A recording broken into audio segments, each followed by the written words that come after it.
Santo y Divino Espíritu, destruye en mí toda pereza espiritual, toda indiferencia, toda duda, todo miedo.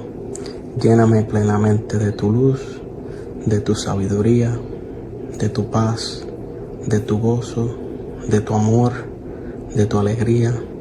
A ti, Divino Espíritu, que eres Dios y siempre nos acompañas, a ti sea la gloria, el honor, el poder, la adoración por los siglos de los siglos. Amén.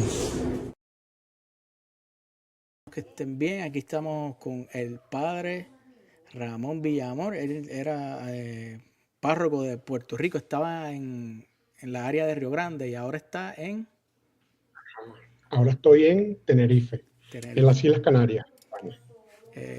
Padre, de verdad que gracias por estar aquí con nosotros. Aquí De una isla a otra isla, ¿eh? muchas personas de algunos países nos ven en YouTube y aquí tenemos una comunidad bien interesante que es excelente que usted esté aquí. Qué bueno, qué bueno. Si usted quiere puede compartir el video en su página, yo la voy a compartir en la mía también En y la página de de Facebook, Facebook, si usted quiere donde le demos share y ¿dónde está? entonces Aquí, abajo, arriba. no, porque usted no está en Facebook. Ok, no, perdóname. Yo le voy a dar en la suya para que después usted le dé share. Entonces, nosotros vamos a hacerle unas preguntitas al Padre. Un sacerdote del Dios Altísimo, vamos a dejar que nos dé la primera bendición para empezar este encuentro. Bueno, pues muy bien. Vamos a comenzar en nombre del Padre, del Hijo, del Espíritu Santo. Amén. Dios misericordioso, te damos gracias por la vida, te damos gracias por la fe que nos has regalado desde el bautismo. Te damos gracias por hacernos tus hijos y te damos gracias por ese Espíritu Santo que nos guía. Te pedimos por todos los que puedan ver este video, esta conversación. También te pedimos pues, por nuestra iglesia santa y católica y que juntos podamos siempre llevar tu palabra, Señor, hacia los más necesitados.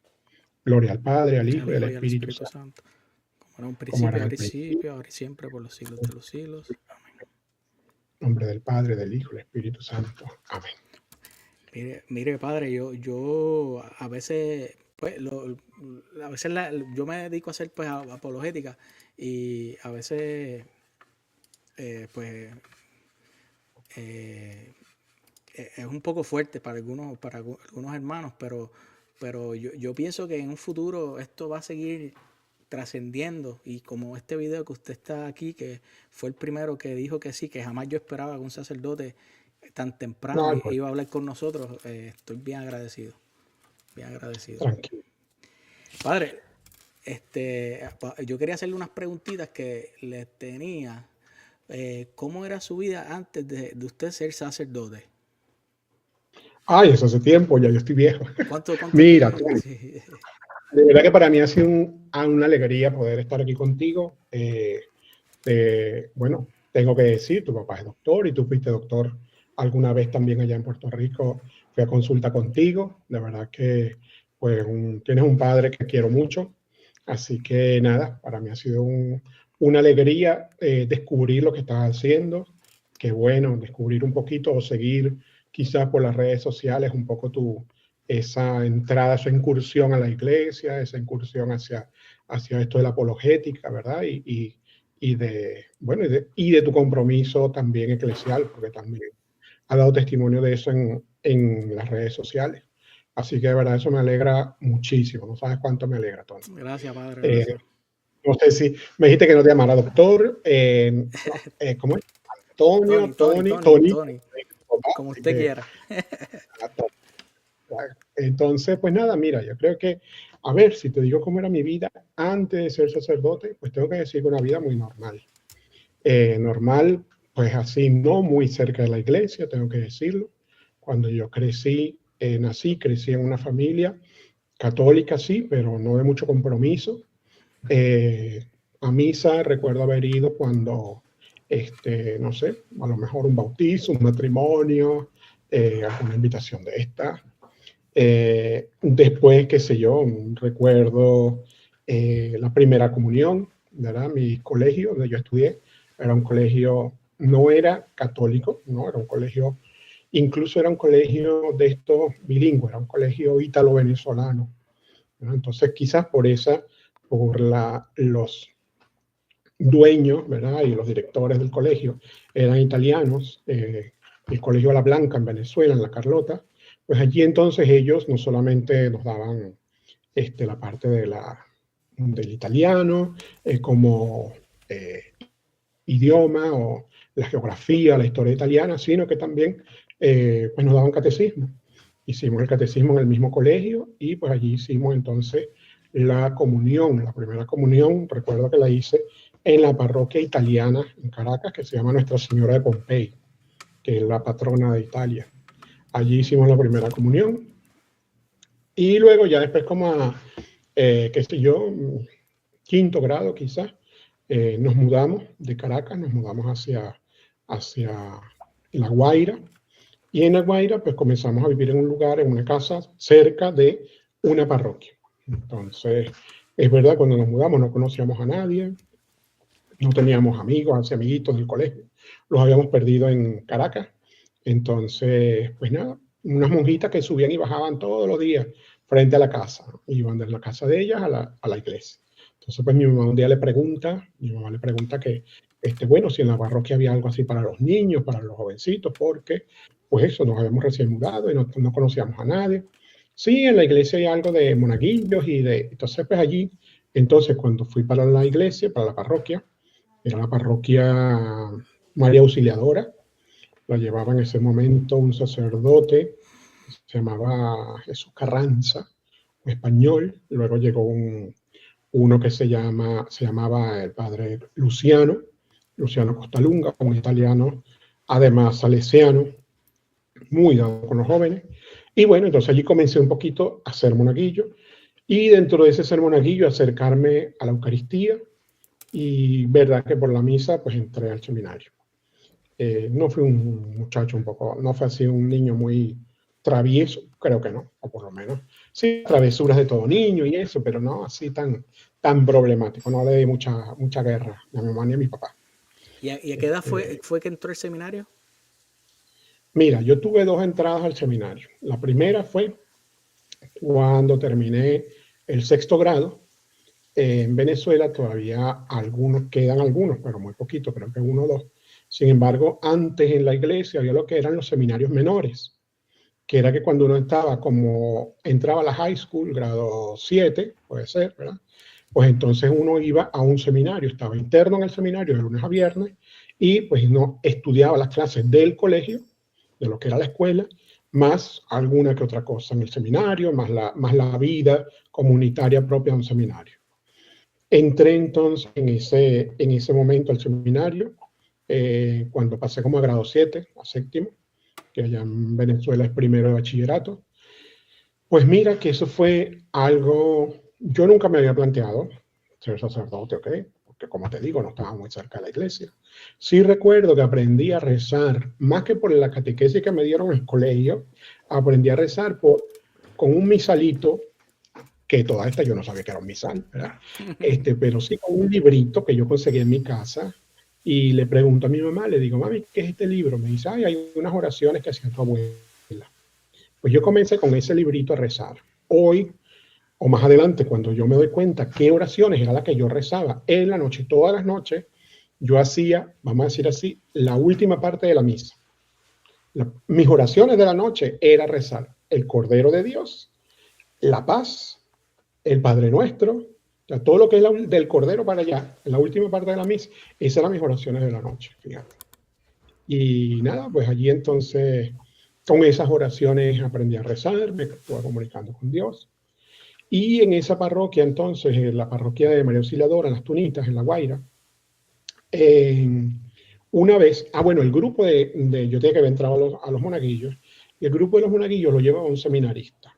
Y aquel seminarista dijo algo que a mí me cambió la vida. Una frase me dijo, nos dijo pues a todos, ¿no? Nos decían una vez en el grupo, dice, mire, el ser sacerdote es tan grande, el sacerdote tiene un privilegio tan grande que ni siquiera los ángeles en el cielo lo tienen. Wow. Y es que puede convertir un pedacito de pan en el cuerpo de Cristo y un poquito de vino en la sangre de Cristo. Imagínate. Yo estaba en grado 7, ¿ok? Yo no sabía de qué me estaba hablando el ¿Qué chamo. edad es eso, más o menos? Eso, yo tenía como 11 años más o menos. Wow. ¿Ok? Entonces me dice eso y yo quedé con la cara así como lo acabas de hacer tú igualito. Wow, o sea, yo dije, nada, ¿qué me imaginé yo? ¿Que vas a saber yo de teología ni de la transubstanciación ni de esas cosas? Un niño de 11 años, ¿qué es lo que pensé en ese momento? ¿O qué fue lo que vino a mi cabeza en ese momento? Magia, un mago, un sacerdote diciendo, ahora cada padre aparece el cuerpo de Cristo en el altar, ¿no? Y poner un poco de vino y decir las palabras mágicas y aparece el vino. Y entonces, eso fue lo que yo me imaginé en mi cabeza. No se lo dije a nadie en ese momento. Entonces, claro, cuando me preguntan, cuando yo escucho eso y me quedo así como asombrado, me digo, yo quiero ser sacerdote. ¿Para qué? Entonces me preguntaban, ¿para qué quieres ser sacerdote? Pues yo decía, para convertir el pan en el cuerpo de Cristo y para convertir el vino en la sangre de Cristo. Imagínate tú cuál era mi argumento. Los mayores, o sea, el seminarista, luego los sacerdotes del seminario, decían, este muchacho tiene una teología profunda, este niño. Y yo en la cabeza pensando en magia, ¿no? Que yo estaría un día como en un, qué sé yo, en un escenario con un telón y haciendo magia, convirtiendo un pedacito de pan en el cuerpo de Cristo, ¿no? Y entonces así entré al seminario la primera vez, seminario menor. Hice en el seminario menor el grado 7 y el grado 8. A lo que ya llamamos primero y segundo de bachillerato. Entonces Perdóname, padre. Entonces ahí fue su llamado. Ahí fue mi primer llamado. Mi primer amor, como dice el libro de Apocalipsis. Ese fue mi primer amor, mi primer llamado. Ese momento fue, claro, yo creo que, y ahí he aprendido, ¿verdad? Por experiencia propia, que Dios se vale de todo.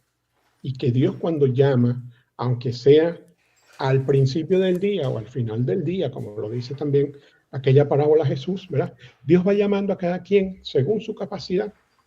Si hay alguien que sabe de pedagogía, y la pedagogía precisamente en el amor y en la misericordia es Dios, porque supo poner en mi corazón ese deseo que aunque hubiese sido magia, aunque yo me lo hubiese imaginado como una magia, pero yo en ese momento dije, yo quiero hacer esa magia. Yo quiero ser sacerdote para hacer esa magia. Y entonces ese fue mi primer llamado. Wow.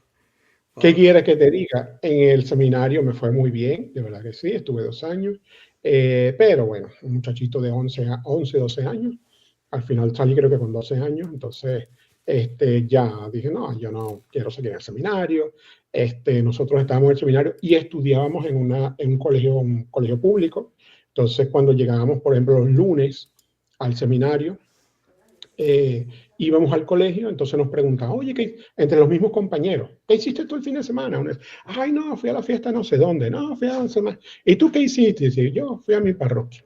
Así como que aburrido, ¿no? Y entonces otra vez, y tal cosa. Entonces, bueno, el seminario me fue muy bien, gracias a Dios, fue una experiencia muy bonita, pero pues ya al segundo año de bachillerato, le dije primero al superior, allí al rector, y luego le dije a mi familia, mira, yo no quiero seguir el seminario. ¿Por qué? Porque, bueno, yo no quiero estar aquí haciendo cosas que a veces pues no me gustan o no quiero hacer. Cuando, por ejemplo, pues, echábamos mucha broma, hacíamos así como mucho desorden y eso, nos echaban cada regaño, ay, Dios mío. Entonces, nada, yo mejor me voy por mi casa. Y me fui para... aparte de eso, que tuve una vez un problema con el rector por una noviecita que yo tenía. Entonces, ¿qué tú eres seminarista que tengo que tener novia? Pues yo me voy, le dije, yo me voy. Y entonces, bueno, cosas así de muchacho, ¿no? Es verdad que estuve luego en el seminario, fuera del seminario, tercer año de bachillerato, luego los 2 de ciclo diversificado, como la high school, y bueno, ya luego entonces, después que entré a la universidad, volví a entrar al seminario. ¿Cómo fue ese segundo llamado, padre? El segundo, pues mira, primero que yo no quería saber nada de la iglesia. Cuando salí del seminario dije, yo no quiero ir más para la iglesia. Ya yo fui a misa todos los días de la vida que yo tenía que ir, ¿no? Como que si cada domingo yo tenía que llenar un cupo, y como fui en esos 2 años todos los días, ¿verdad? De lunes a lunes, entonces yo decía, no, ya yo llené el cupo de toda la vida, así que ya yo no vuelvo más a misa. Sin embargo, pues nada, el Señor sabe, como te dije al principio, el Señor en esa pedagogía de amor y misericordia, pues como dice, ¿qué libro Isaías? Dice, con lazos de amor te atraje, ¿verdad? Pues entonces allí, nada, el Señor volvió a llamarme. El primero fue que mi hermana, que es menor que yo, sí que ya se había quedado en los grupos juveniles. Y entonces mi papá, la iglesia quedaba relativamente cerca, unas 2 o 3 cuadras, me decía, ve a buscar a tu hermana cuando ella iba para el grupo juvenil. Yo me quedaba fuera de la casa, yo me quedaba fuera de la iglesia esperándolos y tal. Y cuando salía, pues ella con sus amigas, con sus amigos, algunos los saludaba, pero yo vi esta muchachita que me gustó. Y, ay, no, yo tengo que meterme en el grupo con mi hermana para echar los perros a la niña, ¿no? Para acercarme. Y entonces, nada, allí volví nuevamente a los grupos juveniles, al ambiente de iglesia. Fue totalmente distinto, ya estaba un poquito más grande. Después, entonces, nada, íbamos a la misa, cantábamos la primera misa a las 8 de la mañana. Después de allí salíamos, era una calle sin salida. Y entonces, poníamos una malla de voleibol, nos poníamos a jugar ahí voleibol frente a la iglesia, hasta que nos cansamos. Y entonces de ahí nos íbamos caminando de la parroquia hasta la playa. Esto era casi todos los domingos. Bajábamos a la playa, estábamos un rato en la playa y al rato salíamos y subíamos a la casa y ya. Pero esa experiencia fue muy bonita. Como te digo, llegó un salesiano a la parroquia, un sacerdote salesiano, con quien me identifiqué muchísimo, era un hombre muy activo, muy bueno con los jóvenes, se ponía a jugar voleibol con nosotros, o fútbol, o lo que sea. Se amarraba así la sotana, así, se subía a la sotana, se la agarraba las piernas y se ponía a jugar fútbol con nosotros. Después, muchas veces hice monaguillo con él, no solamente en la parroquia, sino en las diferentes capillas o en los sectores donde él iba celebrando la misa. Luego, ahí entonces me metí al catecismo, a ser catequista, porque después eso hice la confirmación y eso, entonces yo fui catequista. Nos volvimos a mudar a una zona que se llama Guatire, es decir, tal como Caracas en el centro, La Guaira está en el norte y al este está Guatire, donde nos mudamos. Llegué a una parroquia relativamente nueva, ni siquiera tenía templo parroquial ni nada, y allí entonces, nada, primero me ofrecí como catequista, no me querían como catequista en esa parroquia, y nada, pero el sacerdote nos envolvió ahí con unos grupos juveniles, con unos retiros, que ahí entonces comenzó nuevamente, pues, mi vida pastoral, ¿no? Mi vida apostolado. Íbamos mucho a hacer misión, recuerdo con mucha alegría, a hacer retiros con los jóvenes, algo así como Juan 23, como Emaús, unos retiros así movidos, como los retiros de iniciación de esto de la renovación carismática. Y bueno, hacíamos muchos retiros con jóvenes, pues llegué a dirigir el movimiento junto al sacerdote. Y ya entonces, con eso, mucho más maduro, oye, viendo que eso era lo que me llenaba a todas estas, ya había terminado todo lo que era el estudio básico, high school, y ya estaba en la universidad. La primera parroquia, la primera carrera que hice fue marketing, era mercadeo de publicidad. Y allí, pues entonces, ya como a mitad de carrera, le digo al sacerdote, en ese momento era mi párroco, le digo, mira, Moisés, yo quiero volver al seminario. ¿Y eso qué tal? Entonces yo, bueno, mira, quiero volver por esto. Ahí dándole, pues, razones mucho más maduras, ¿no? Mira, pues eso yo sentía que eso me llenaba mucho más que cualquier otra cosa. El trabajo con los jóvenes, las misiones que hacíamos en la parroquia, las catequesis, lo que yo hacía en la parroquia me llenaba mucho más que cualquier otra cosa. Pues entonces, este padre me dice, mira, estás en la mitad de la carrera, termínala. Me dice, con tranquilidad, sin apuro, si esto es de Dios, continuará. Si no es de Dios, mira, si es una, qué sé yo, una fusión, una cosa, una euforia, pues eso se va a acabar. Primero, pues nada, quédate en tu universidad, termina la carrera y ya veré. Y así lo hicimos. Wow. Terminé la carrera, le dije a mi papá, ya le había dicho que quería irme al seminario. Bueno, hubo en la casa una explosión, es una bomba atómica. Oye, ¿por qué pasará eso, verdad? Bueno, mira, yo creo que Nada, yo creo que es algo hasta normal, porque a ver, si no tenemos nosotros esas pruebas en casa, si estos caminos muy fácil y muy de rosa, cuidado. Yo creo que si somos cristianos tenemos que seguir el camino de Cristo. ¿Y cuál es el camino de Cristo? La cruz, hermano. Así que nada, pues entonces me gradué en la universidad, le llegué con el título a mi papá, le dije, toma papi, aquí está el título, bye bye, me voy al seminario. Y nada, después fui al seminario, lo que llamamos el seminario mayor. Entonces ahí hice como pues todos los sacerdotes o la mayoría, hacemos primero la carrera de filosofía y luego la teología. En la filosofía se estudia lo que es el pensamiento humano, ¿verdad? Lo que cómo ha pensado el hombre, el razonamiento del hombre desde el hombre primitivo hasta hoy, el pensamiento contemporáneo. Aparte que la teología clásica está escrita en lenguaje filosófico, ¿verdad? Para uno entender, por ejemplo, la transubstanciación en la Eucaristía, lo que es sustancia, lo que es materia, eso son cosas de son conceptos filosóficos, que así fue escrita la teología clásica. Entonces, pues uno tiene que aprender primero y manejar primero toda esa filosofía para luego entender muy bien y dominar muy bien la teología. Eso era una pregunta. ¿Cuántos años usted tuvo que estudiar para ser sacerdote? Pues mira, básico, o sea, no lo que básico son primero 3 o 4 de filosofía, más a lo mejor cuando yo entreno, pero ya ahora sí hay siempre un propedéutico, un año propedéutico, como te digo, 3 o 4 de filosofía y 4 de teología, por lo menos. 4, 8, 9.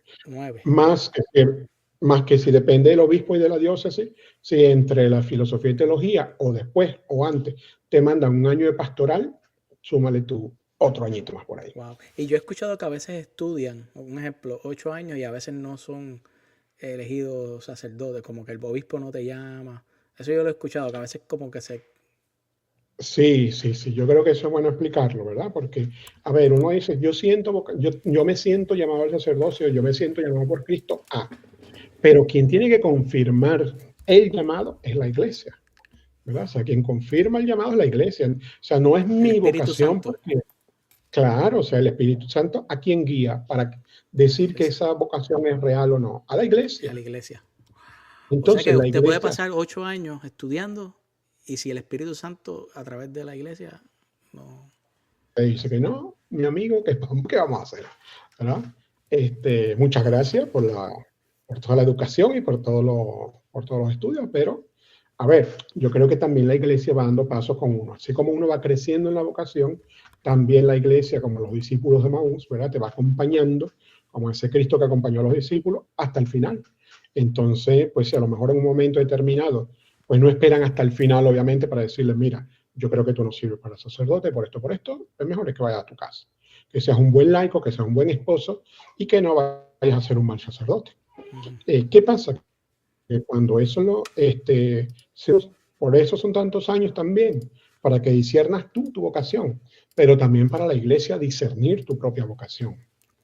Entonces, pues al final a lo mejor 3, 4, 5, 6 años, pues tranquilamente los formadores, para eso hay un rector, un vicerrector, un director espiritual, hay varios formadores, está tu obispo, siempre está también el que se encarga de las vocaciones en la diócesis, que pues tranquilamente quizás en un discernimiento incluso grupal entre ellos, pues pueden llegar a la conclusión, pues que a lo mejor no, es que no ven vocación en ti. Ni ven vocación a lo mejor sobrenatural, ni ven quizás esos dones que necesita un sacerdote, ¿verdad? Uno de obediencia, por ejemplo, para obedecer.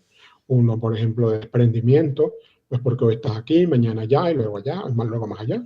O qué sé yo, por ejemplo, pues también para guardar la castidad, el celibato, pues también. O sea, si tuviste todo el tiempo en el seminario con una novia, con otra, con no sé qué, pues mira, tú no. Hay algo, pasa algo. Claro, entonces pues la iglesia también siempre tiene una palabra. En ese discernimiento, la iglesia oficial, vamos a decir, la iglesia tiene como esa palabra oficial del discernimiento. Cuando había un sacerdote que nos decía siempre, ustedes pueden decir que tienen vocación, pero realmente cuando van a estar seguros de que están llamados por el Señor a ser sacerdotes, es cuando estén allí arrodillados frente al obispo y el obispo les ponga las manos sobre la cabeza. Cuando el obispo ponga su mano, ahí entonces puede decir, tengo vocación a ser, estoy seguro que el Señor me llama a ser sacerdote. ¿Qué usted sintió cuando el obispo lo envió? Cuando lo tocó. Sí, no, eso es una emoción muy grande, ¿verdad que sí? Eso... Bueno, toda la ordenación sacerdotal, ¿has ido a alguna ordenación sacerdotal? No, pero las he visto por internet. Es Tienes que ir. precioso. No tienes más que verla por internet, Eso. tienes que ir. Tienes que ir, ¿verdad? Que sea una fusión grande del Espíritu Santo. Dios me dé esa oportunidad pronto. Llegas allí, te acuestas en el piso, te postras en el piso con toda tu nada humana, y cuando te levantas de allí, pues ya sabes, cuando te levantes está Dios ahí contigo, acompañando. Y bueno, pues te arrodillas frente al sacerdote, frente al obispo, le haces tus promesas, ¿verdad? Castidad, obediencia y pobreza. Y pues él pone sus manos sobre ti precisamente para confirmar ese llamado que tú sientes. Castidad, pobreza y obediencia. Wow. Mire, padre, que yo quería añadir aquí la apologética, si usted me lo permite. ¿Cómo usted se siente que a veces vemos en el mundo que vemos pastores que en 6 meses tienen un rebaño? ¿Cómo después de usted estudiar tanto, esperar tanto, cómo usted ve eso? Mira, me da mucha penita, ¿sabes? Porque a veces entra, o sea, ahí juega mucho también la misma ignorancia de la persona. A veces, a ver, aquí mismo yo tuve una experiencia hace poco, 4 o 5 años, donde vino una pastora y hablando conmigo allí, frente a la iglesia, aquí en el templo parroquial, me dice, mire, ¿usted ha leído la Biblia completa? Le digo, pues creo que sí. Le dije, yo creo que sí. Me dice, pues yo creo que no, porque si usted hubiese leído la Biblia completa, usted no fuese sacerdote, usted fuese pastor. Le digo, bueno, no sé, entonces qué hice yo en 8 años estudiando semestre por semestre, primero Pentateuco, luego históricos, luego los libros. O sea, uno hace un estudio muy profundo de la Biblia. Dentro de los años, entre la filosofía y la teología, hace un estudio, es verdad, al principio en el año propedéutico, pues tiene una cierta introducción a la Biblia y todo aquello, pero después va estudiando libro por libro. Cuando tú entras, por ejemplo, cada semestre, qué sé yo, comienzas a estudiar por el Antiguo Testamento, el Pentateuco. Pues estás un semestre completo estudiando Pentateuco, todos los libros del Pentateuco, capítulo por capítulo. Si tú no lo lees, allá tú, ¿verdad? Pero la iglesia te ofrece eso, además con casi siempre, pues, profesores muy bien cualificados para esa tarea. Con la doctrina. Pues, sí, los históricos, ¿no? Claro, los libros históricos, qué sé yo, los libros proféticos, los salmos, luego pasa que si los sinópticos, que luego entonces dentro de la misma teología, aunque estudies, qué sé yo, los evangelios, pero estudias también cristología, ¿verdad? Que entonces ya la persona de Cristo, no solamente los evangelios, sino dentro del evangelio a Cristo. Luego, así, pues se va poco a poco estudiando toda la Biblia. Y en esa oportunidad te da oportunidad para leer la Biblia todas las veces que tú quieras. Entonces, ¿cuántas? 3, 4, 5 veces puedes leerla. Siempre. Fácil, pero... Entonces, bueno, a veces uno ve estos pastores que a veces estudian tan poquito que luego le dan una Biblia, toma, tú eres pastor, pues ya... Ahí no puedo opinar porque yo sé que va a haber alguno por allí que va a salir ahí chillando, pero sí, siempre aquí salen mucho, padre, pero pues Dios nos puso aquí para decirlo y sí. ¿Cuánto estudian, pastor? Bueno, yo he escuchado que algunos van a la cárcel unos añitos y salen pastores. Exacto.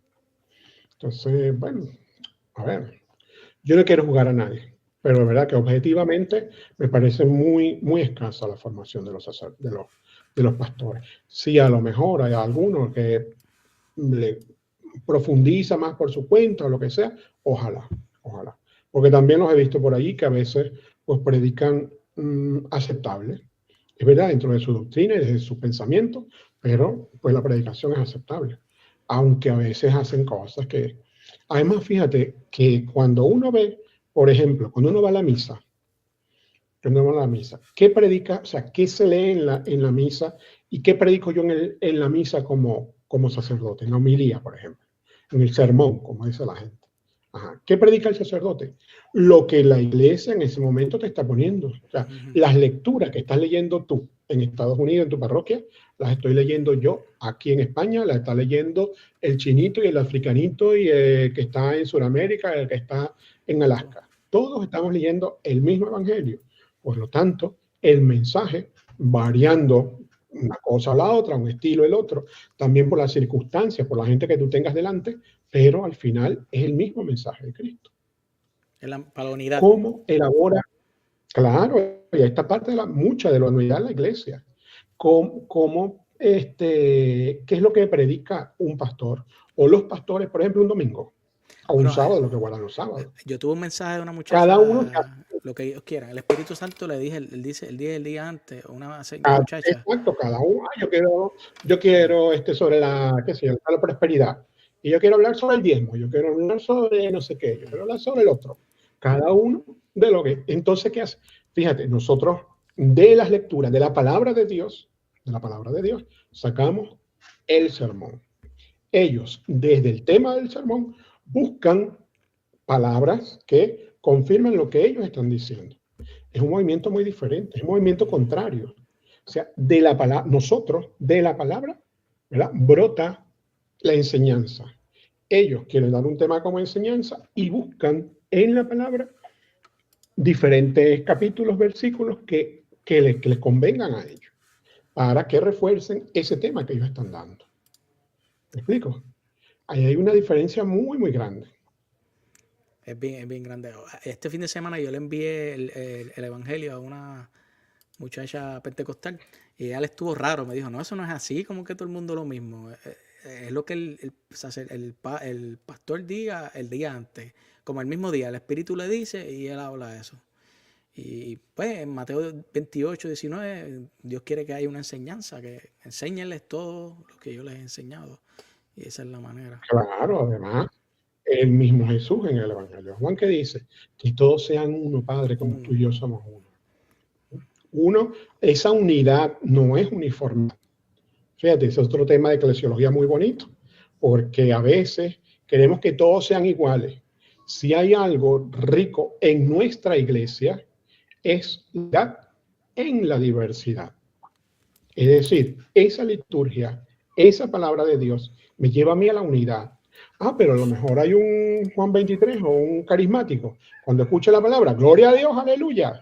Y está otro más, qué sé yo, más calladito, más tal. Pues a lo mejor hasta con velo van a la iglesia y su corbatica. Y a lo mejor llegan otros y, qué sé yo, jóvenes, pues brincan y saltan y chichichija. Pero la unidad, o sea, es la unidad en la diversidad. Distinto, por ejemplo, lamentablemente, nuestros hermanos evangélicos, ¿verdad?, nuestros hermanos protestantes, que muchas veces confunden la unidad con la uniformidad.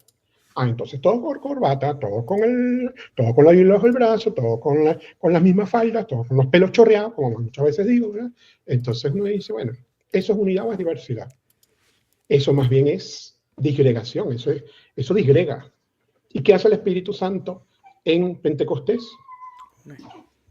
¿Qué hace el Espíritu Santo? Une, ¿verdad?, aquellos que estaban todos, cuando sale Pedro, reciben el Espíritu Santo, la efusión del Espíritu, los apóstoles, sale Pedro a predicar, todos se quedan, oye, pero desde aquí hay de diferentes partes del mundo y todos los escuchamos en el mismo idioma. Ahí hay unidad en el Espíritu. ¿Qué pasó en la Torre de Babel? Todo lo contrario, la dispersión. Era un solo pueblo y por ese pecado, pues pensaban cada uno distinto. ¿Y qué pasa en las iglesias protestantes? Todos son diferentes. Todos hablábamos el mismo idioma, todos somos, pero al final cada uno tiene un pensamiento distinto. Y si yo no estoy de acuerdo con lo que tú estás predicando, pues yo me llevo la mitad de la congregación que esté de acuerdo conmigo, y entonces yo soy el pastor. Por Dios. O sea, eso creo que el mismo sentido común No debe, eso ya habla de una unidad de la iglesia. ¿Y cuál es la iglesia verdadera que Cristo fundó? Que es la iglesia católica. Duela a quien le duela. La única y verdadera iglesia fundada por Cristo, ¿cuál es? La iglesia católica.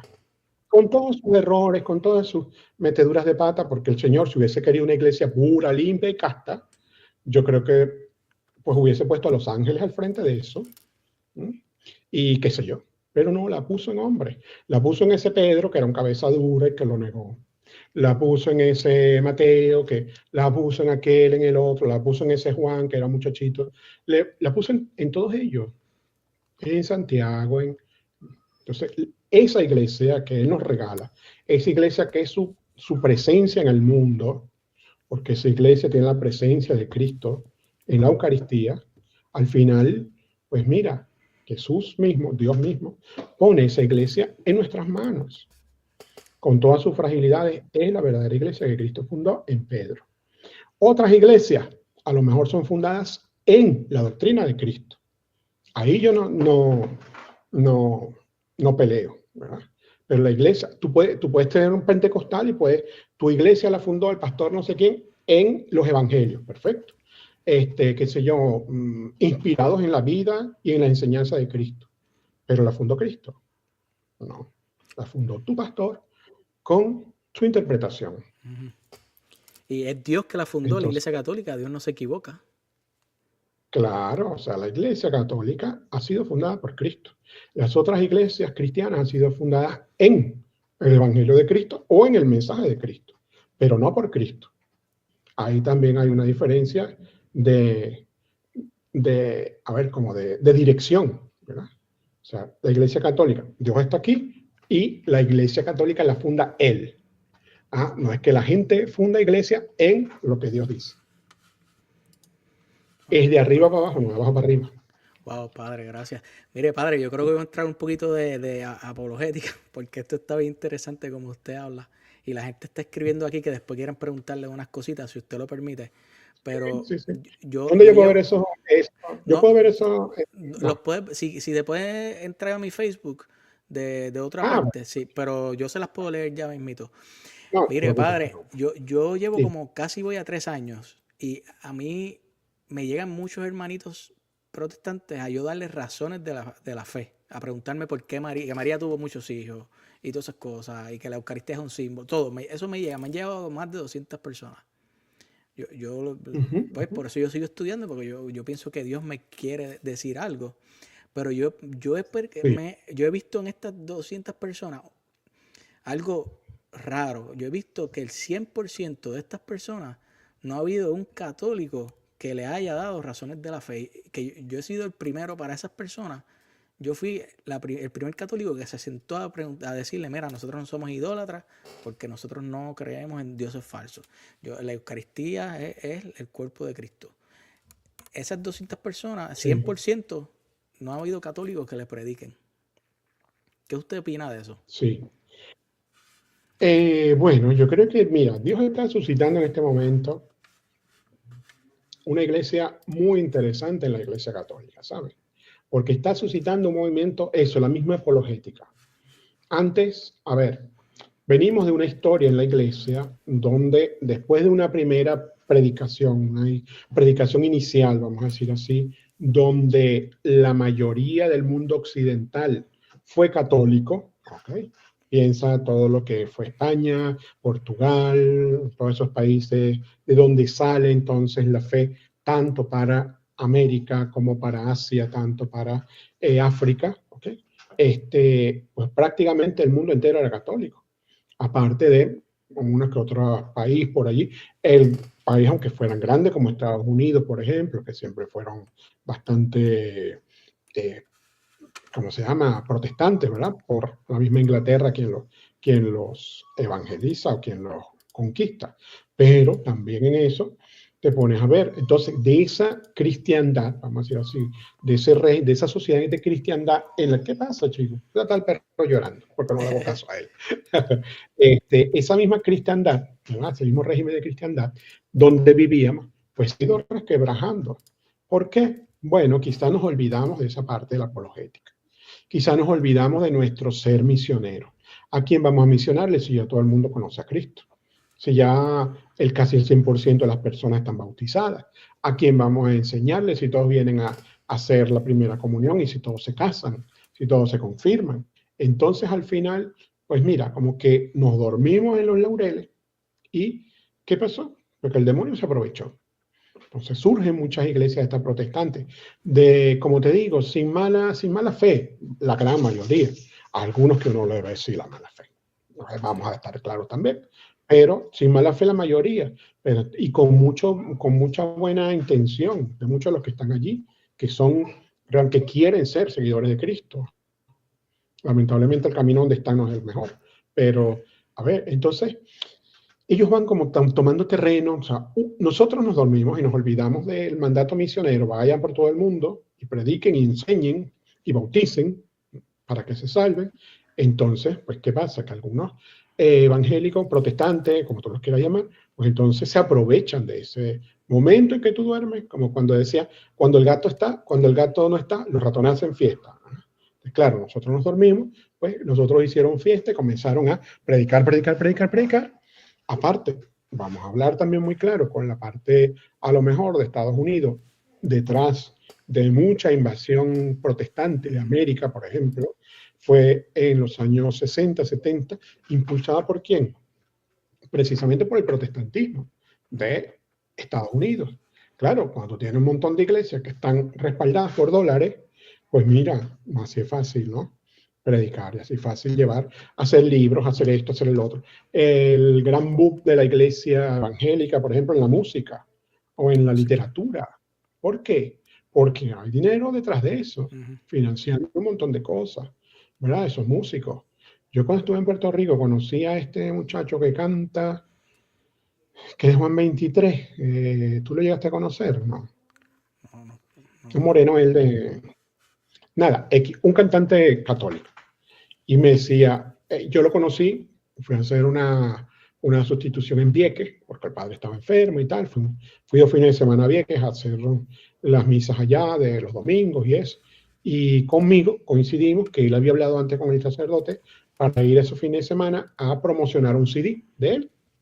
Y este muchacho, promocionando CD, cantaba en la misa y tal, legal. Entonces después dice, miren, si quieren, he grabado este CD, no sé qué más, cuestan 10 pesitos, el que quieran, te lo firmo para que se lo compren.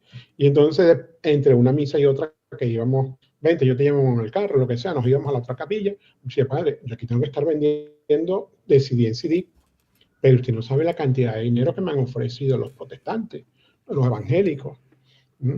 La cantidad de dinero fuerte que me ofrecen si yo me voy para allá a cantar.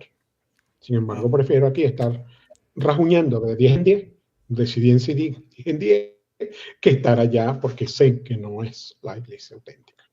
Entonces, ahí tú ves la gran diferencia, el gran contrapeso. Eso es una gran tentación, una gran tentación. Claro, claro, y a lo mejor ese, porque está, como decimos, fundado sobre la roca, como dice Mateo, pues entonces ese dijo que no. Pero ¿cuántos están en esa arena movediza y al final terminan diciendo que sí? Porque a lo mejor la primera vez dice que no, la segunda vez dice que no. Ah, pero cuando te presentan dinero, cuando te dan dinero, y ves que tu plato está un poco vacío, y que tus muchachos a lo mejor no tienen para comer o necesitarían algo más, pues mira, al final terminan con ello. Wow. Mira, hay muchos evangélicos, pastores incluso, que saben que lo que predica la iglesia es la verdad. Que no lo quieran asumir públicamente por miedo o por conveniencia incluso. Una vez yo estaba en una parroquia en Puerto Rico, no te voy a decir cuál para que no después estén buscando. Estábamos en un acto en la plaza, que nos invitó el alcalde para hacer una invocación, una bendición y tal y cual. Estoy yo, y está un pastor evangélico al lado mío sentado. Y entonces, mientras que estaba el alcalde hablando y tal, y el protocolo, oh, hermano, ¿cómo está? Bien, tal, no sé. Al final, pues yo hice una oración, él hizo la otra, que nos tuvimos que quedar ahí sentados mientras que terminara todo el acto protocolar. ¿Qué me llegó a decir el padre? El pastor, perdón. ¿Qué me llegó a decir el pastor? Me dice, padre, yo sé que lo que ustedes predican sobre María es verdad, pero me dice, ¿y qué hago ahora? si ya yo estoy viejo? ¿Qué hago yo renunciando? ¿De qué vivo? ¿Qué hago yo renunciando a todo esto? Yo dije, ay, hermanito, ¿qué quieres que te diga? O sea, es la verdad con la pobreza y el hambre, o seguir allí y que te garantice tus últimos años de vida. Esa decisión la tienes que tomar tú. Sí. Ahora, acuérdate que en la palabra, en el Antiguo Testamento, dice que es mejor comer verduras con amor que carne de vacuno con odio. Así que tú verás. Ahí Esa decisión no la puedo tomar yo. ese caballero entra en pecado porque él sabe que es la iglesia, ¿no? Es la iglesia de Él Cristo. conoce la verdad y prefiere vivir, claro. Pero humanamente, ¿cómo él hace? Humanamente, ¿qué hace? Siendo ya una persona bastante mayor, con su esposa, con sus hijos, ¿de qué viven? ¿De qué vive ese viejito cuando se salga de esa iglesia? Si es que se sale, a lo mejor ya murió, estaba bastante mayor cuando lo conocí. Pero, a ver, ¿qué hace una persona de esta? Calladito, del más bonito, y siguen su pecado, o siguen la mentira, o siguen en lo que él cree que puede darle un futuro mejor para él. Wow, qué fuerte eso, padre. Pero es la verdad. O sea, eso han sido experiencias mías que a veces me ponen a pensar y digo, oye, qué triste. Sí, Qué triste la situación. porque se supone que Dios sea todo, porque Él proveerá. No se preocupen porque comerán. Claro, claro, pero es que, a ver, hasta antropológicamente, psicológicamente, una persona cuando está joven es mucho más flexible. Tiene muchas más, se le abre muchas más posibilidades. Persona mayor es diferente. Cuando ya una persona mayor, pues tú lo sabes, porque tú eres médico. Y un viejito de esto que tiene a lo mejor Alzheimer o tal, llevárselo de su casa. ¿No? La gente quiere, los viejitos quieren su misma rutina, ¿verdad? Los mayores quieren su misma casa, su misma... ¿Cuál es la lloradera a veces de los mayorcitos cuando pierden la memoria con demencia senil o con Alzheimer, todas estas cosas? Ah, yo quiero ir a mi casa, aunque estén en su casa. Quiero ir a mi casa, quiero ir a mi casa. Y le da 2 o 3 vueltas en el carro y llegas al mismo sitio. Ya llegamos a la casa, abuela. ¡Ay, qué bueno! Yo sí quería venir para acá. Estar en lo seguro. Wow. Mire, padre, una pregunta, ya que usted lo dijo, pero ahora en la Iglesia Católica hay un movimiento como que diferente, sí, de apologética, que vemos laicos predicando, muchos sacerdotes predicando apologética y han vuelto muchas personas a la iglesia. Ha visto médicos que jamás pensaron hacer esto, haciéndolo. ¿De quién habla? Que ¿De quién habla? increíblemente pasan esas cosas. ¿Qué usted opina que esto que está pasando? ¿Tenemos una esperanza? ¿Qué usted opina de los laicos predicando? Mira, a mí me dan primero mucha alegría porque yo creo que si esto está surgiendo en la iglesia es porque el Espíritu lo está suscitando, ¿verdad? Y ver a un médico predicando ahí con apología ahí en Facebook, aunque le falte un poco de formación, pero ahí va, o sea, pone el pecho ahí, ¿verdad? Qué bueno, eso a mí me da alegría. Por ejemplo, tú, por ejemplo, muchos amigos que tengo a lo mejor de cuando estuve en Puerto Rico como vicario de pastoral juvenil, oye, muchachitos que estaban en la pastoral juvenil. Pienso ahora, por ejemplo, en Carlitos, que es de Loíza y que estaba por allá, ahora está viviendo por Ponce. Me dijo que te conocía por aquí, por esto tengo un canal que se llama Pescadores de Hombres, Pescando Hombres, algo así se llama. Ajá, pues ese chamito yo lo conozco de pequeñito, de cuando estaba en Loíza, por allá. Y fue a 1 o 2 jornadas mundiales de la juventud conmigo. Bueno, ver a ese muchachito, por ejemplo, verte a ti allí predicando, mira, vamos a apología, mira que la Biblia dice que tal, que cual, ver sacerdotes con mucha fe, con mucha fuerza, con mucho ánimo, predicando en las redes sociales, eso es providencial, eso es una gran bendición que estamos ahora viviendo en nuestra iglesia, que creo que es súper especial esta etapa que estamos viviendo, apartando todo lo malo que pueda haber o apartando quizás la falta de formación, apartando quizás, no podemos negarlo, una división que se está gestando, que se están haciendo en la iglesia por muchas cosas, pero yo creo que donde abunda el pecado, sobreabunda la gracia. Así que este momento es un momento muy especial en la iglesia. Yo creo que, y así se lo hago saber a veces a los laicos, cuando llegan así como medio desanimados en la parroquia, que ay, qué padre, que no sé qué hacer, porque fíjese que tal padre se salió y que tal otro predica tal cosa y que tal otro, no sé qué. Y el escándalo tal, y el escándalo cual, y el otro escándalo. Y mira, es verdad, hay escándalos, es verdad que somos los primeros que a veces, como dice Jesús, deberíamos ponernos una piedra de molino en el cuello y lanzarnos al mar antes de escandalizar a los pequeños, pero también creo que es el momento donde hay laicos mucho más formados que en ninguna de las etapas de la historia de la Iglesia. Estos 2000 años que lleva la Iglesia no habían habido tantos laicos bien formados como hoy. Creo que no se podía hablar tampoco de laicos tan comprometidos como hoy. Tampoco en 2000 años de la Iglesia había habido tanto clero y tantas religiosas y religiosos tan formados como hoy.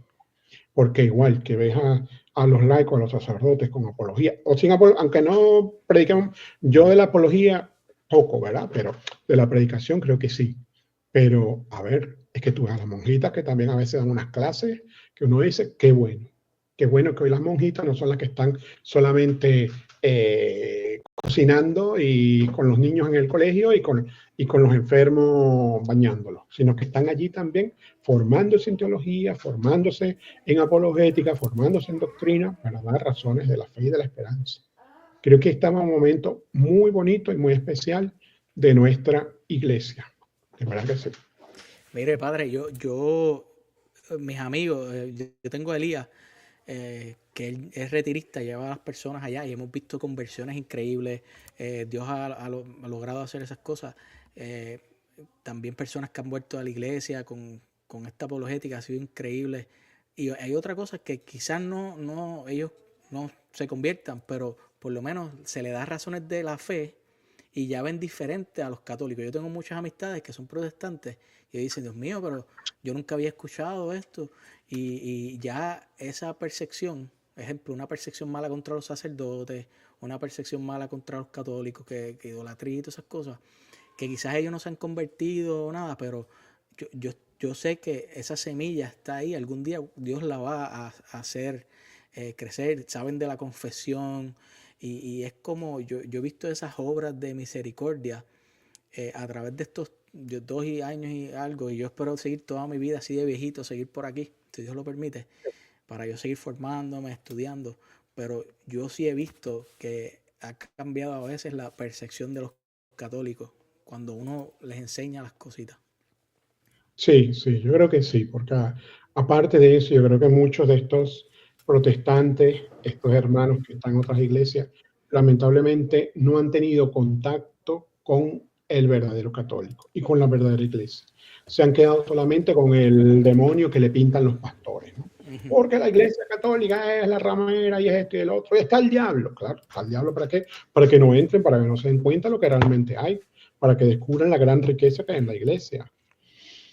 Entonces, qué bueno que haya gente de verdad dando mucho testimonio, no solamente como sacerdotes, sino como laicos sobre todo, porque al final ustedes los laicos pueden llegar a muchos más lugares que yo como sacerdote. Muchísimo. Aunque yo me meto a veces en lugares donde, sí. Mira, yo sí, me pongo un uniforme militar y me voy a jugar Airsoft. Y me dice, padre, vamos allá a Fajardo, porque estaba allá, vamos a Fajardo ahí a montarnos un jet ski, vamos a correr jet ski, y vamos a tirarnos en parapente, vamos a tirar en parapente. Y así voy conociendo gente, así voy conociendo mucha gente que, a ver, que de otra manera yo no conocía, que yo no conocería, porque se supone que el cura está solo en la iglesia. Y muchas de esas personas, se supone que si yo no estoy ahí, tampoco conocerían nunca al sacerdote. Porque, a ver, por ejemplo, he hecho cursos de pintura, o ahora mismo que estoy en un taller de bonsai, por ejemplo. Y hay mucha gente allí que nunca han pisado una iglesia y que conocen la iglesia a veces de oídas. Entonces, verme a mí, que a lo mejor estoy tan normal como ellos, que me interesan las cosas que a ellos les interesan, sea la pintura, sea el bonsai, o sea lo que sea, o el jet ski, o el parapente, o lo que sea, oye, ahí entonces se abren muchos corazones y muchas mentes. Oye, tú eres cura de verdad. Sí. Ay, en serio, sí. Y oye, pero qué bueno que estés aquí. Y entonces alguno que nunca se ha acercado se acerca. Ay, mira, que tú sabes que mis hijos están sin bautizar. ¿Cómo voy a bautizar a mi niño? Véngase para acá. Venga. Y así vamos pescando, ¿no? Así vamos pescando.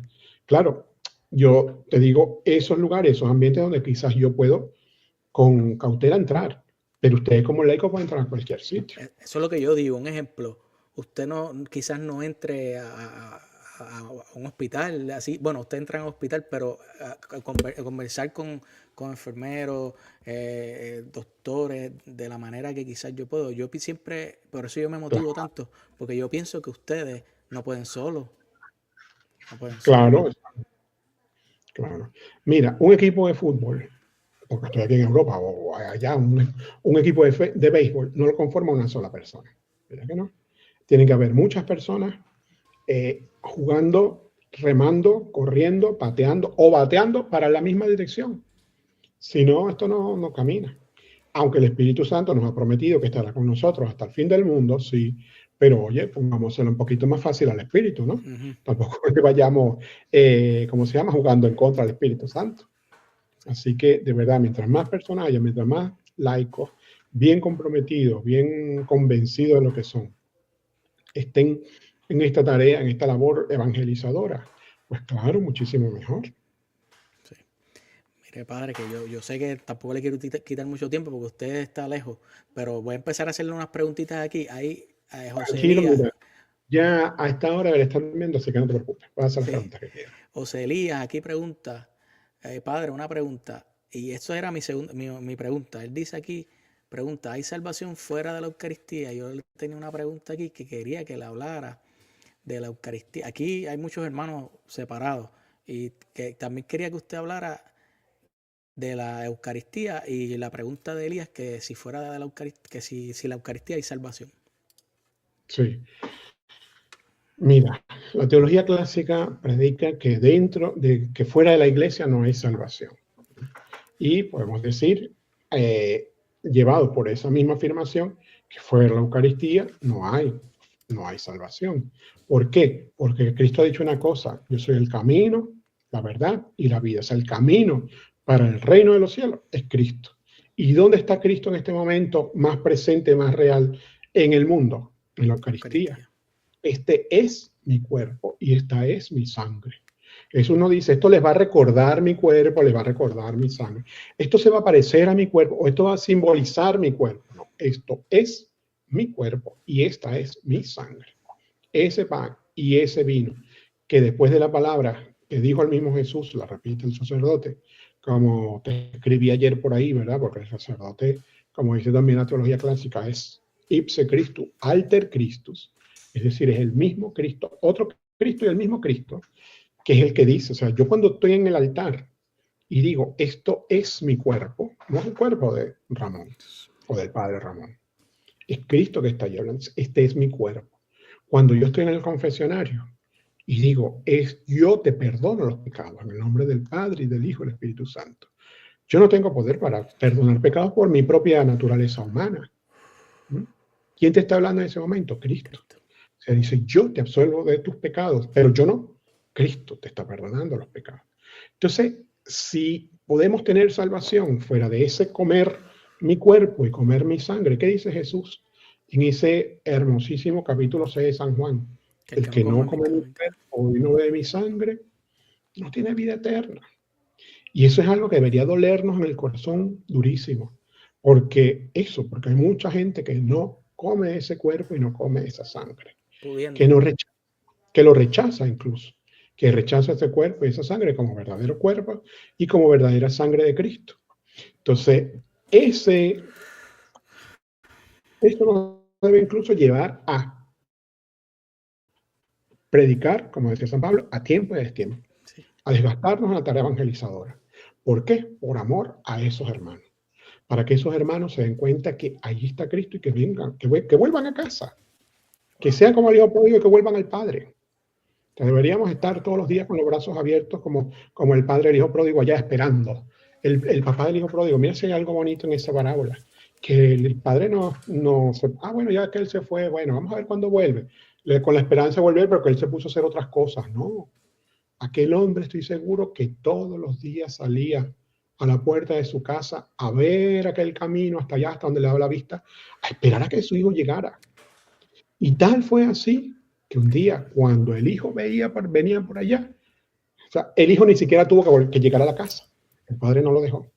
Cuando el padre ve aquella piltrafa de hombre que no sabía si era él, si no era él, porque venía, imagínate, flaco como un perro allí en la calle y zarrapastroso, a lo mejor oliendo, pero hubo algo dentro de su corazón. No, este es mi hijo. Sale aquel padre corriendo. Ni siquiera lo deja que llegue a casa, sale corriendo, lo abraza, ni siquiera deja que él repita que ya el discursito que traía aprendido, ay, ¿qué le voy a decir a mi padre? Padre, pecado contra el cielo, No, o sea, inmediatamente lo abraza, vengan, tráiganle anillos, sandalias, vamos a ponerle vestido nuevo, vamos a bañarlo porque huele más, póngale sandalias, póngale. Y entonces la gran fiesta. Oye, ojalá y cada uno de nosotros fuese así. No solamente esperar a que vengan los de fuera, o los esperados, o los separados, ¿no? Salir a la búsqueda salir al encuentro ahí estamos nosotros. Sí, eso a mí, me fascina la Eucaristía y la confesión, y mayormente eso es lo que trato de llevar, y yo veo a los padres de la iglesia como decían todas estas cosas y toda esta historia, porque no nada más tenemos la Biblia, tenemos la historia de 2000 años, es una cosa increíble. Elías dice que gracias, Padre, por esas palabras. Y le quería preguntar, cuando usted va a los hospitales y va a ver a esas personas enfermas que niegan la Eucaristía, ¿cómo usted se siente cuando va para allá, cuando va a visitar a los enfermos al hospital? Porque yo he visto y hemos visto que a veces hay hermanitos que no quieren comulgar, no se quieren confesar, que son católicos, pero niegan el cuerpo de Cristo y la misericordia de Cristo. Cuando usted va al hospital y le pasa eso, ¿cómo usted se siente? Pues mira, claro que me siento muy dolido cuando hay una persona sabiendo que necesita a Cristo en ese último momento, en esos últimos momentos, pues dice, no, yo no quiero comulgar, no, yo no creo en eso, lo que sea. Claro que uno le da mucho dolor. ¿Qué me queda a mí? Rezar por esa persona. Porque no es solamente que le acepte a Cristo, es que yo también puedo orar por esa persona. Yo también en esa comunión de los santos que creemos los católicos, ¿verdad? Cuando hacemos el credo que decimos, no, la comunión de los santos. La comunión de los santos no es que los santos comulguen, ¿no? La comunión de los santos es la común unión de los santos, ¿verdad?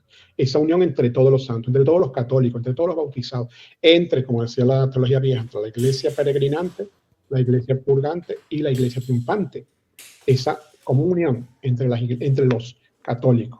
Oye, qué bueno que yo, por ejemplo, como católico pueda orar por esa persona que aunque no ha recibido el cuerpo de Cristo, mira, en ese momento se lo dejo a la misericordia de Dios. Creo que la misericordia de Dios es mucho más grande que nuestra mente, a veces tan cerrada, tan obtusa y tan, no sé, como que tan radical. Que eso es algo que me asusta un poquito de la iglesia en este momento, ¿no? Esa radicalidad a veces en la que caen algunos. Pero ya eso fue. Sí, a veces. Pero la iglesia, bueno, ¿por qué lo dice? Por lo que la carta del que. ¿Por qué lo digo? Mira, porque a veces estamos, no, independientemente de cartas o no cartas, a veces cada uno nos metemos en nuestra trinchera y decimos, no, lo mío es lo bueno, tú estás equivocado. Lo tuyo es malo, lo mío es bueno. Oye, no podemos abrir un poquito, pues quizás la mente y decir, vamos a buscar lo bueno que hay en lo tuyo y que seas capaz de también buscar lo bueno en mi verdad, vamos a decir así. Porque hoy vivimos, como decía el Papa Benedicto XVI, ¿verdad? Hoy vivimos la dictadura de la relatividad, todo relativo. El relativismo, o sea, es una dictadura del relativismo. Es mi verdad, no, oye, para mí esta es mi verdad, no, para ti es tu verdad, para el otro es su verdad. ¿Y dónde está la verdad plena y absoluta? Cuando Jesús ha dicho eso, el camino, la verdad y la vida. No, Cristo depende de cómo yo lo vea, depende de mi situación, depende de cómo yo me sienta, porque también es esa, ¿no?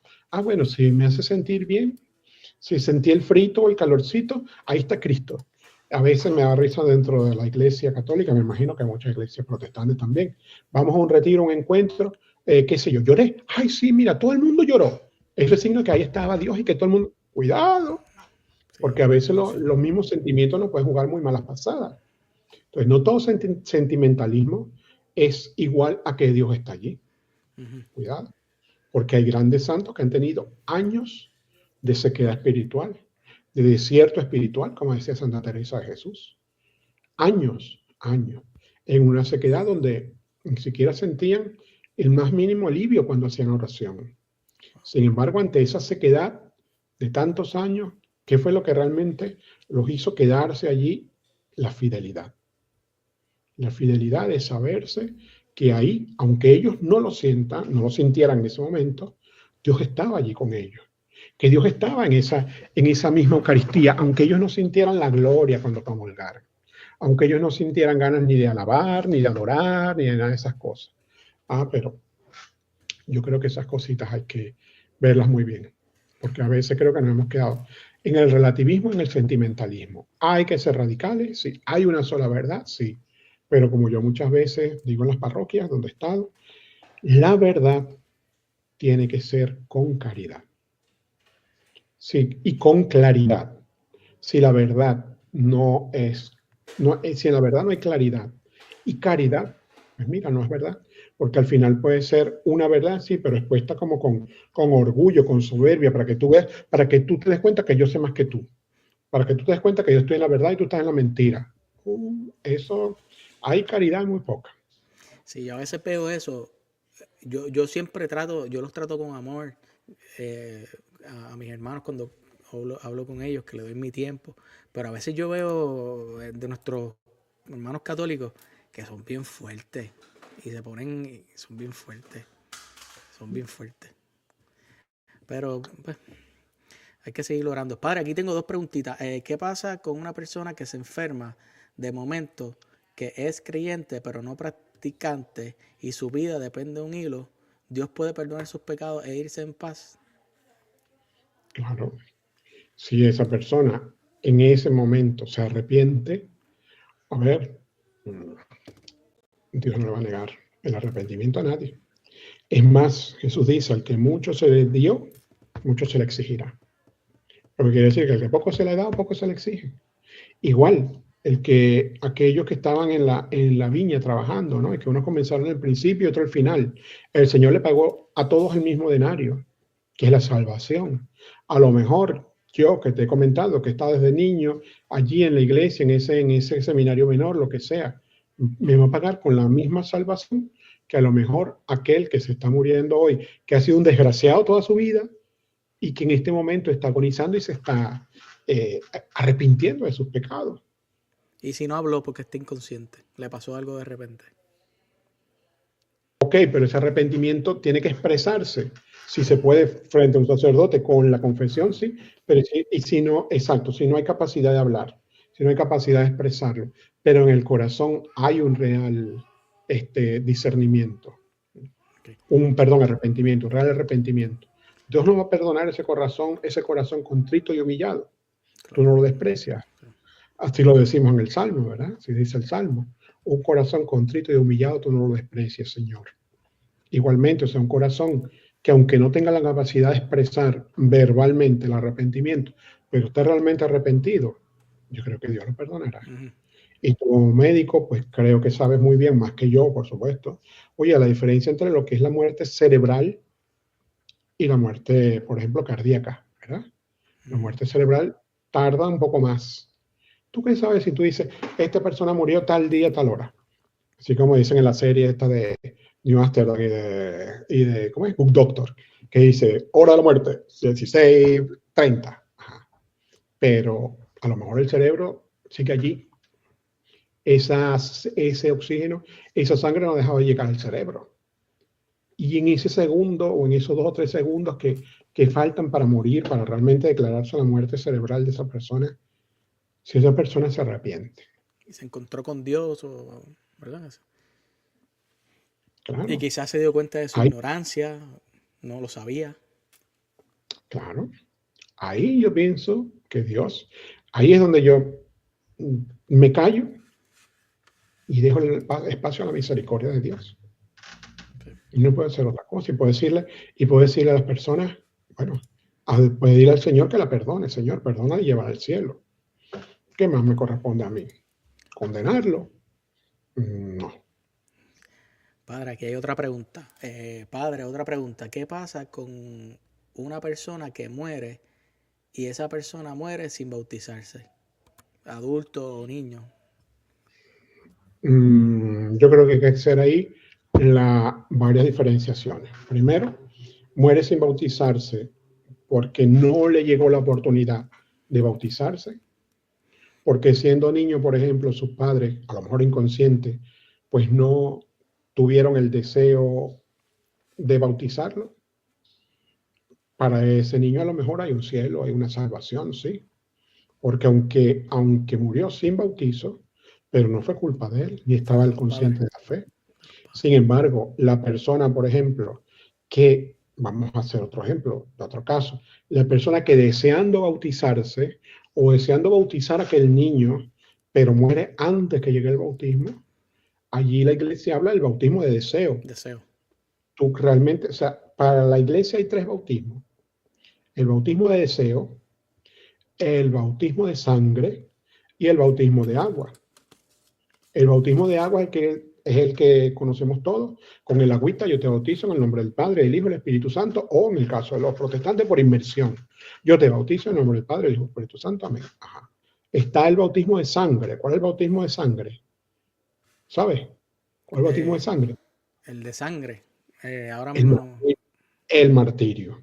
El martirio. Sí, me acuerdo. Que esos fueron lo mismo que le pasó a los bebés que mataron Herodes, ¿no?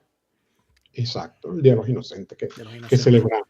Que no sé por qué hay que hacer bromas ese día, estoy en contra de que hagamos bromas. El mundo, padre. Es el día para orar por esos por tantos inocentes que mueren por el aborto, que matan, que siguen siendo asesinados por el Herodes del aborto, ¿no? Eso es otro tema candente, pero a ver, entonces, está el bautismo de agua, está el bautismo de sangre, que es el martirio, aquellos que mueren dando testimonio de fe en Cristo, aunque no hayan sido bautizados. Por ejemplo, todos los justos del Antiguo Testamento, ¿ellos fueron bautizados? No, pero dice, que decimos en el credo nuevamente, que bajó a los infiernos y al tercer día resucitó entre los muertos. ¿Para qué Jesús baja a los infiernos? Para rescatar precisamente todos esos justos que Abraham, Isaac, no sé qué, todos esos profetas, todos esos patriarcas que vivieron una vida de santidad, pero que por no haber estado reconciliados en Cristo, por no haber estado redimidos en Cristo, murieron en pecado, con el pecado mortal, ¿verdad? Y que entonces, pues, ¿dónde los mandar? Para el infierno.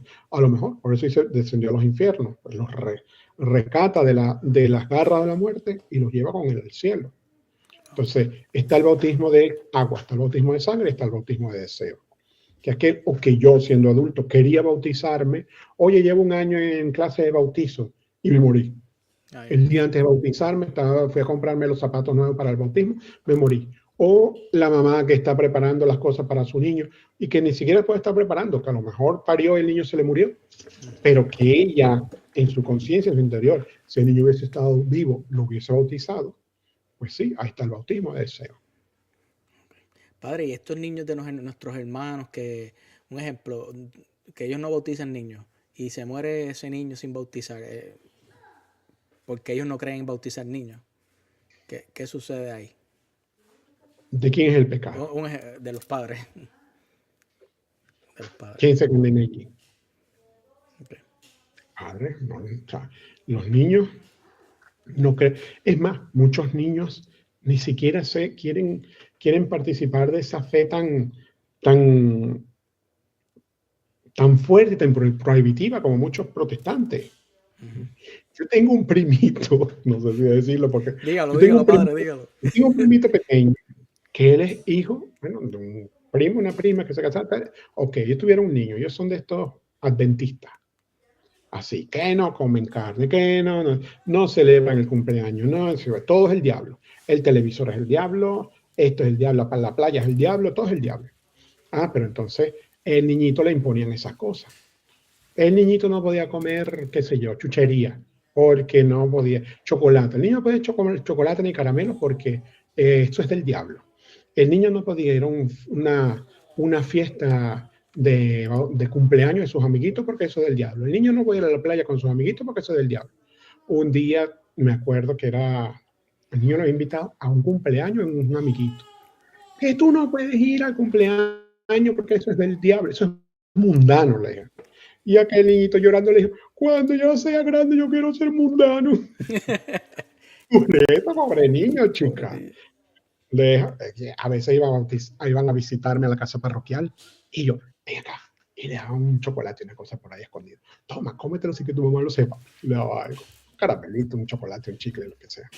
Y era así como que se lo metía todo. ¿Qué mundano va a hacer eso? ¿Por qué poner a los niños también en esas veces radicalidades tan fuertes, en esas tan vívelo tú, con tu conciencia, con tu cosa? Ahora, ¿hay que bautizar a los niños de pequeños? Claro que sí. Es lo que yo muchas veces digo en los bautizos, cuando los hago aquí en la parroquia. Oye, nosotros tenemos cosas que para nosotros como sociedad, como cristianos, como gente civilizada, son importantes para nosotros. Por ejemplo, la educación. Por ejemplo, la salud y la fe. Oye, tú me dices, no, que los niños tienen que tener 18 años para que cuando ellos sean mayores decidan si quieren bautizarse o no. Está bien, pues entonces no lleves tú nunca a tu niño a tu escuela para que cuando él tenga 18 años él decida si quiere leer, escribir o no. Ni lo lleves donde el doctor Portilla porque, ¿para qué? Pues que él cuando cumple 18 años que él decida si quiere vacunarse o no, o un control médico, ¿no? O sea, la fe es algo que nosotros tenemos y que es tan importante, que es un valor, una riqueza tan grande para nosotros, que deberíamos desear dársela lo antes posible a los niños. ¿Tú sabes lo que me ha gustado, por ejemplo, de aquí, independientemente del por qué? ¿Ok? Pero hay una acción aquí en donde estoy, en Europa, aparte de España, que estamos en las Islas Canarias. Me encanta que los niños, los padres traen a los niños chiquiticos a bautizarlos. Pequeñitos, a veces ni siquiera de un mes. A veces tiene 3 semanas el niño y traen a bautizarlo lo más pronto posible. ¡Qué bueno! ¡Qué bueno! Ah, que ese niño después mañana no quiere ser católico, no quiere. Mira, ya él entonces tendrá primero, llegará a la adultez y él podrá decidir. Y segundo, ¿tiene el tendrá Espíritu Santo? Claro, habrá también tenido la oportunidad de eso, que el Espíritu Santo obra en él. Y aparte de eso también hay un sacramento de la adultez cristiana que se llama confirmación, que es la oportunidad que te da la iglesia que tú confirmes tu fe, que tú confirmes si quieres seguir, ahora que eres grande, ahora que eres adulto, ¿verdad? O más o menos jovencito, que tú quieras confirmar tu fe. Pues yo confirmo mi fe en esta iglesia que Cristo fundó. Yo confirmo mi fe en esta iglesia católica. Ah, esa es la confirmación. Porque la crucecita, la exposición de manos y luego la palmadita que te da el obispo en la cara? Porque cuando tú haces la confirmación, si realmente tienes que estar dispuesto a dar la cara por Cristo. Tienes que estar dispuesto a, mira, poner el pecho, la cara por Cristo. Ah, que muchas cachetadas te van a dar en la vida, en la sociedad, precisamente por defender a Cristo, por predicar a Cristo, como seguramente lo has hecho tú y todos los que están escuchando, los cristianos, ciertamente, ciertamente. Pero creo que es el momento, o sea, el bautismo es un sacramento de salvación. Ya después hay sacramentos de opción. Si tú quieres confirmarte, te confirmas. Si no, mira, yo no quiero seguir creyendo en esto. Pues, vete. Lamentablemente por ti. Seguiré rezando por ti como hermano, pero esto es también voluntario. O sea, esto parte de una opción. De una opción prioritaria. Tú aceptas seguir a Cristo en la iglesia que él fundó o... El que cree en mí se salvará. Claro. Mire, padre, yo soy bien tímido. Usted me ve así hablando, pero a mí no me gustan los videos, hablar de Cristo. Todo esto comenzó con esa palmadita del obispo. Yo me puse a hacer todos estos videos después de eso.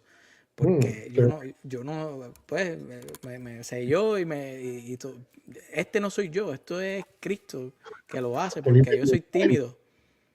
Muy bien, muy bien. Yo Te soy felicito. tímido. Mire, padre, Sigue. perdone que yo sé que le voy a dar 3 preguntitas más. Le quiero leer algo. Juan 16:13. Cuando venga Él, el Espíritu de la verdad, os guiará hasta la verdad completa. Pues no hablará por su cuenta, sino que hablará lo que oiga y os anunciará lo que ha de venir. Mi pregunta es, y esta también es de muchas personas que supieron que iba a hablar con usted, y querían saber, usted sabe, cuando las otras iglesias bautizan, se supone que reciban el Espíritu Santo que les va a mostrar toda la verdad. ¿Por qué entonces después de ese bautismo, después de recibir el Espíritu Santo, que es verdad, ellos comienzan a hablar mal de la iglesia, a perseguir la iglesia? María es una... ya usted lo ha escuchado, la iglesia es la gran ramera. Si reciben el Espíritu Santo, ¿por qué ellos después de ese bautismo comienzan a perseguir la iglesia? Si el Espíritu Santo es la verdad. Sí, mira, yo creo que por yo me atrevería a nombrar 2 o 3 razones. La primera es, primero, el desconocimiento. El desconocimiento que hablábamos antes de lo que es realmente la Iglesia Católica. El desconocimiento de lo que es realmente por qué la Iglesia Católica hace lo que hace. Por ejemplo, la liturgia. El desconocimiento de lo que predica y lo que cree realmente la Iglesia Católica, lo que creemos todos como católicos. Entonces, a veces, primero por desconocimiento. Y segundo, me atrevería a decir, realmente es el Espíritu Santo el que les hace hablar o decir eso en contra de la iglesia, o quizás otro espíritu. Porque el Espíritu Santo obra en nosotros, pero no obligándonos. O sea, no es que entramos en un trance, a lo mejor como los espiritistas o esta gente, que dice que entra en un trance, que entonces habla por ellos el muerto tal o el espíritu cual. O sea, no es que nosotros le damos nuestra boca para que el Espíritu Santo hable a través de nosotros sin yo saber lo que digo. Yo desde el principio, desde el mismo Génesis, cuando pone el árbol del bien y el mal en medio del jardín, y hasta el Apocalipsis, donde dice el Señor, mira que estoy a la puerta y llamo, si alguien me abre, entraré a comer yo con él y él conmigo. Desde el Génesis hasta el Apocalipsis, él ha respetado siempre la libertad personal. Entonces, en esa libertad personal, yo dejo que el Espíritu Santo actúe y hable a través de mí, o soy yo el que estoy hablando, incluso en nombre del Espíritu Santo. Porque el Espíritu Santo me dijo, pero soy yo el que estoy hablando. Porque el Espíritu Santo me está diciendo que si no dan el diezmo, todos se van a ir para el infierno. Que si no, cuidado, porque a veces ponemos muchas palabras en el Espíritu, a veces consciente y a veces inconsciente. A veces inconscientemente hacemos decir en nombre del Espíritu, decimos muchas cosas en nombre del Espíritu, pero porque a nosotros nos conviene o a nosotros no nos conviene. Tanto católicos como evangélicos. Yo estoy hablando aquí de denominaciones ni de iglesias, estoy hablando de todos los cristianos que recibimos el bautismo, que recibimos el Espíritu Santo, el bautismo. Muchos de nosotros no dejamos hablar al Espíritu. Hablamos nosotros en nombre del Espíritu. En el Espíritu, en nombre de Dios, digo tal cosa. Oye, no, ese no es el Espíritu. Cuando un cristiano, sea evangélico, sea protestante, lo que sea católico, dice, porque declaro en el nombre de Cristo sanidad, o declaro prosperidad, o declaro... ¿Qué es eso? Nada más anticatólico, o nada más anticristiano, para hacerlo mucho más grande, nada más anticristiano que esa frase. ¿Qué dice el Señor? Padre, si es posible, aparta de mí este cáliz, pero que no se haga mi voluntad, sino la tuya. ¿Cómo nos enseñó Jesús a orar? En el Padre Nuestro, ¿habrá alguna palabra en la Biblia del Padre Nuestro donde Jesús nos regala esa oración perfecta? Donde diga, porque ustedes cuando oren digan, Padre Nuestro, yo declaro en tu nombre o en el nombre de Cristo que tal y tal cosa, ¿no? Que se haga tu voluntad en la tierra como en el cielo, ¿verdad? Pues precisamente a eso debemos estar atentos todos los cristianos, todos, católicos y no católicos, a que sea el Espíritu Santo que hable en nosotros y que no sea nuestra conveniencia ni nuestro inconsciente, porque esa es otra también. Entramos quizás en un tema más humano cuando a lo mejor cualquier persona, entra en una iglesia, en su casa nunca le han hecho caso, en su casa siempre ha sido el rechazado, ha sido el echado para un lado porque es el más gordo, el más feo, el más tal o el más cual. Y entonces encuentra la iglesia con que él diga, ay, es que el Espíritu Santo me dijo. Y todo el mundo, amén, hermano, amén, amén, amén. Este hermano está ungido, o esta hermana está ungida en el Señor porque recibe. Y entonces, claro, oye, me siento bien. comienzo a sentir esos, vamos a decir así, esas recompensas espirituales de mis hermanos, esas recompensas, podemos decir así, emocionales de mis hermanos, y entonces eso hace crecer, a veces hasta inconscientemente. Yo no digo que todo el mundo lo haga así por maldad, pero a veces hasta inconscientemente, eso hace como que hacer crecer en aquella persona una palabra mía y no del espíritu. No sé si me explico. No sé si me logra seguir la idea, ¿no? Y es así. O sea, en el Espíritu Santo, Dios nunca va a ir en contra de nuestra propia naturaleza. Él se vale de nuestra naturaleza y de nuestro sí, como María, ¿verdad? Cuando dijo, hágase en mí según tu palabra. Pero como dice aquella canción de los muchachos estos de Son by Four, ¿qué hubiese pasado si María hubiese dicho que no? Tan, tan. ¿No? Ahí entonces, pues, señores, hubiese dicho Dios, Señor, vamos a buscar otra por ahí, hacer la Inmaculada desde antes, vamos a buscar unos padres santos, matrimonio santo, para que, y vamos a ir preparando otra que a ver qué nos dice. Porque si hay algo que Dios ha respetado, como te digo, desde el Génesis hasta el Apocalipsis, desde el principio hasta el final, es nuestra libertad. Padre, porque acuérdese que a mí me llegan muchos hermanitos, cuando yo veo estos hermanitos que me dicen, yo tengo el Espíritu Santo, y yo digo, y me empiezan a hablar de María, mal de la iglesia, yo digo, pero no entiendo eso, porque si el Espíritu Santo es Dios, Dios no puede hablar mal de su mamá, o mal de la iglesia, de la Eucaristía, es bien fuerte. Claro. El Espíritu Santo no se contradice, ¿no? Dios no se contradice. Ni Dios es división, ni Dios es contradicción. Cuando uno ve esas ciertas cosas por allí, ni es soberbia, cuando uno ve eso, que más bien es fruto del pecado, la división, la contradicción, la soberbia, el odio. O sea, cuando uno ve esas cosas, olvídate que ahí no está el Espíritu. Aunque te lo diga el pastor fulano de tal, o el cura fulano de tal, o el obispo fulano de tal. A lo mejor me estoy echando cuchillo por mi garganta, pero es así. Cuando tú comienzas a discernir, porque eso es importante también, que uno le pide al Espíritu Santo que la capacidad para discernir lo que es de Él y lo que no es de Él. Como decía San Ignacio Loyola, el discernimiento de los espíritus, de los buenos espíritus y de los malos espíritus. Lo que es de Dios y lo que no es de Dios. Si por casualidad tienen ustedes alguna oportunidad de hacer esos ejercicios ignacianos, San Ignacio Loyola, ¿verdad? Y de entrar en ese discernimiento de los espíritus, sería muy bueno. ¿Por qué? Porque no siempre lo que parece bueno es del bien, es de Dios, es del Espíritu. Lo dice el mismo Señor, que los espíritus malos se disfrazarán de ángeles, ¿no? Se vendrán a ustedes como espíritus buenos, como espíritus de luz, y no lo son. ¿Cómo tú puedes discernir esos espíritus? En primer lugar, y así como en primera cosa, en esas actitudes de división, de soberbia, de odio, de rechazo. Ahí no está Dios. Discúlpame, pero ahí no está Dios.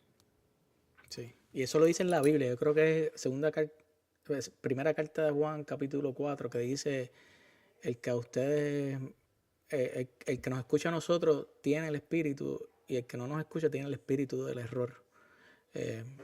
A veces porque ellos no, como le digo, ellos no van a hablar mal de la iglesia.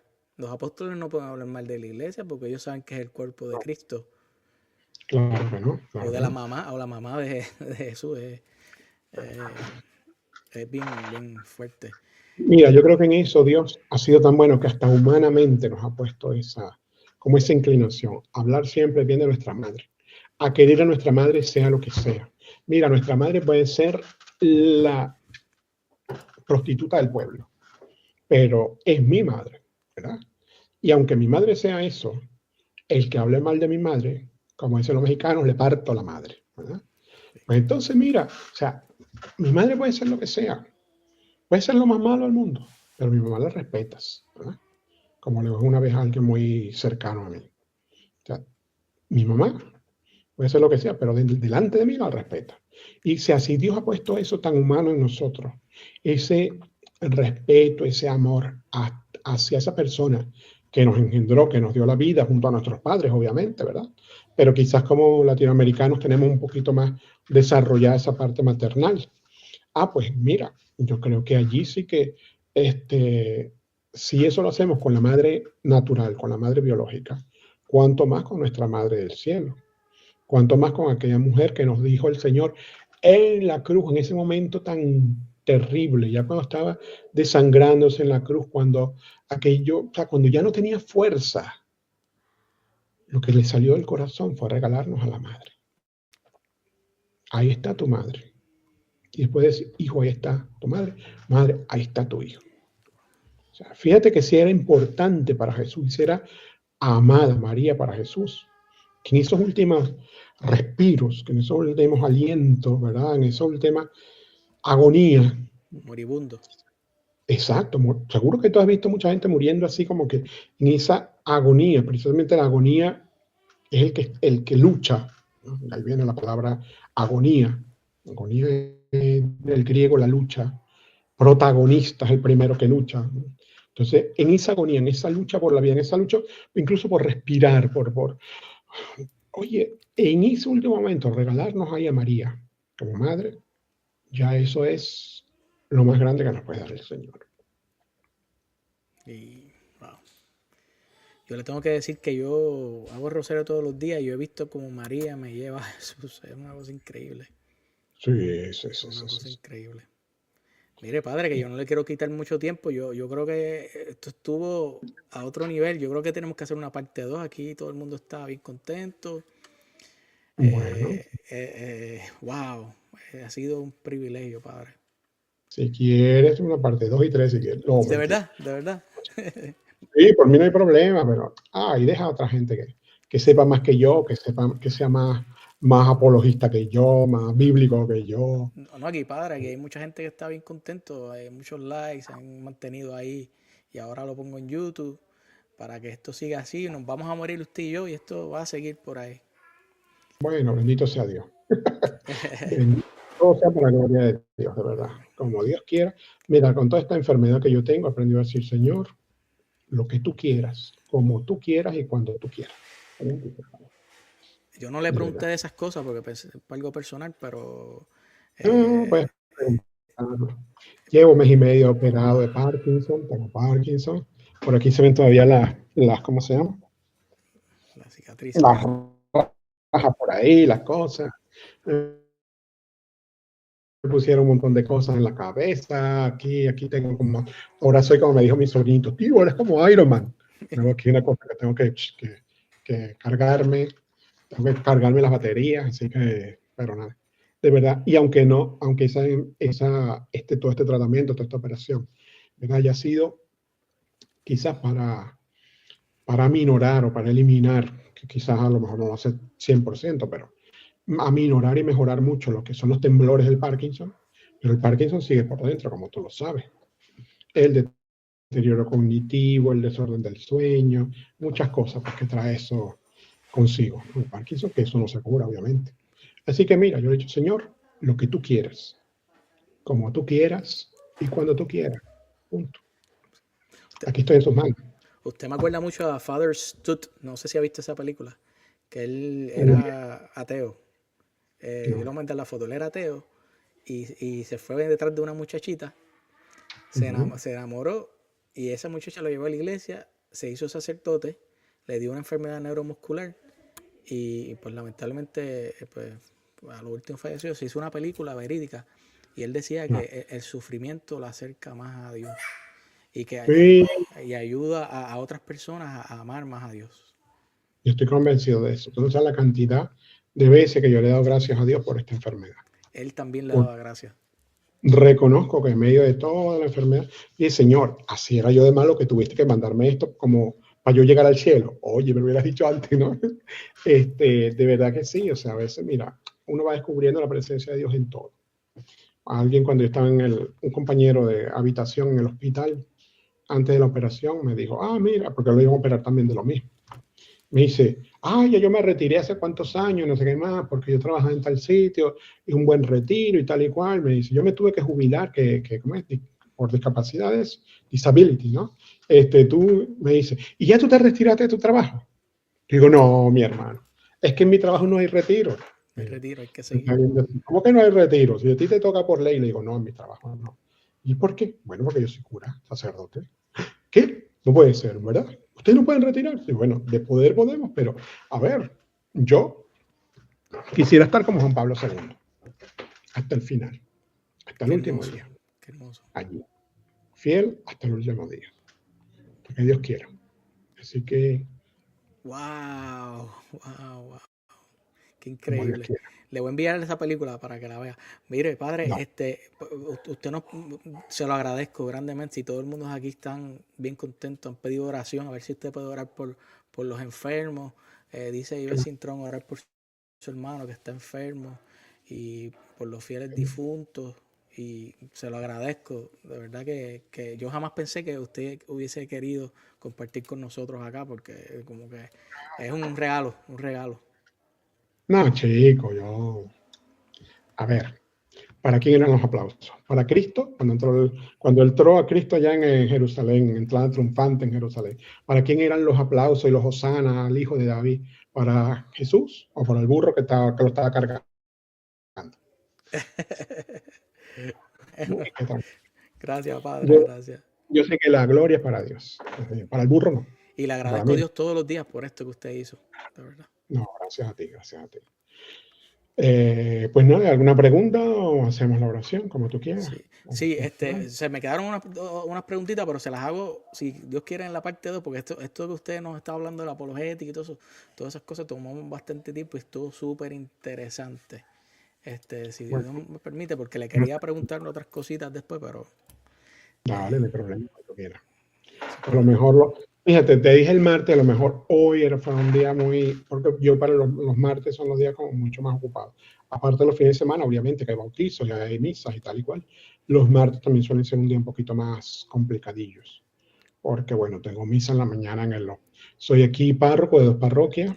Wow. Y soy capellán en un hospital psiquiátrico. Wow. Eso lo podemos hablar luego en la segunda parte. Sí. La experiencia del hospital psiquiátrico. Sí. Ay, Dios mío. Esos loquitos los quiero mucho, de verdad que sí. Son mucha gente de Dios, de verdad. Qué lindo. Bueno, padre, pues, ¿nos echa la bendición? Pues claro, vamos a cerrar nuestros ojos allí donde estemos, vamos a silenciarnos un poquito, a que todo esto que hemos estado hablando, conversando, los sentimientos que el Señor haya estado despertando en nosotros, pues que realmente se hagan realidad, se fijen en nuestra mente, en nuestro corazón, que sea el Espíritu Santo del que hemos estado hablando hoy, que nos guíe, que nos lleve cada vez más a entender, a conocer y a enamorarnos de esas escrituras que Él mismo infundió entre los que escribieron la Biblia, ¿verdad? Él que inspiró esa escritura, que también nos inspire a nosotros esa capacidad de comprender, de conocer y de amar a Cristo que se nos revela.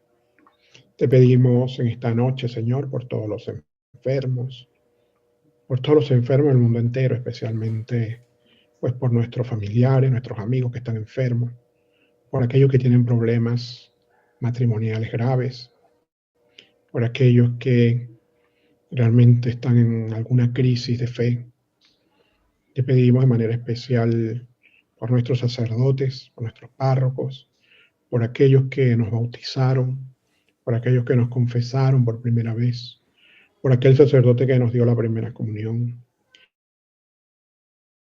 por aquellos sacerdotes que nos han ayudado durante toda nuestra vida. Ya estén contigo, prémialos con el reino, con el descanso, con la luz. A los que estén todavía luchando, ayúdalos a llevar sus cruces, a llevar sus sufrimientos, sus dudas, sus crisis. Ayuda a cada uno de los sacerdotes que hoy están en el mundo entero, pues quizás cansados. Tú nos has prometido y nos has dicho, vengan a mí los que están cansados y agobiados, que yo los aliviaré. Que esta promesa se haga firme en nosotros, se haga realidad en cada uno de nosotros, que podamos encontrar alivio y paz en nuestro corazón, que podamos encontrar alivio y paz solamente en ti, Señor. Todo esto te lo pedimos, Padre, a ti, en el nombre de tu Hijo Jesucristo, nuestro Señor, y del Espíritu Santo que nos mueve a orar por los siglos de los siglos. Amén. Y vamos a rezar un Ave María, también saludando a nuestra Madre, manifestando en el mayor amor, el mayor cariño que podamos tenerle, con esas palabras que no solamente ha hecho o ha compuesto la Iglesia, sino también con aquellas palabras que utilizó el ángel y que te utilizó la misma Isabel. Dios te salve María, llena de gracia, el Señor es contigo. Bendita tú eres entre todas las mujeres, y bendito es el fruto de tu vientre, Jesús. Santa María, Madre de Dios, ruega por nosotros pecadores, ahora y en la hora de nuestra muerte. Amén. Y que nuestro buen Dios nos bendiga, nos guarde de todo mal y nos lleve a la vida eterna. Amén. Padre, Tony, gracias. Gracias, Padre. Le amo mucho y nos seguimos comunicando. ¿Está bien? Claro que Gracias sí. por su tiempo, su valioso tiempo. La distancia es grande, pero bueno, ya tú sabes. Yo Por quiero, aquí, yo quiero ir allá, que fue a Italia, y vi tantas hermosas iglesias, que una fe increíble, que eso era una pregunta que le tenía, pero se la dejamos para la próxima, para no quitarle mucho tiempo. Padre nuestro que estás en el cielo, santificado sea tu nombre. Venga a nosotros tu reino, hágase tu voluntad en la tierra como en el cielo. Danos hoy nuestro pan de cada día y perdona nuestras ofensas, como también nosotros perdonamos a los que nos ofenden. No nos dejes caer en la tentación y líbranos del mal. Amén. Dios te salve María, llena eres de gracia, el Señor es contigo. Bendita tú eres entre todas las mujeres y bendito es el fruto de tu vientre Jesús. Santa María, Madre de Dios, ruega por nosotros los pecadores, ahora y en la hora de nuestra muerte.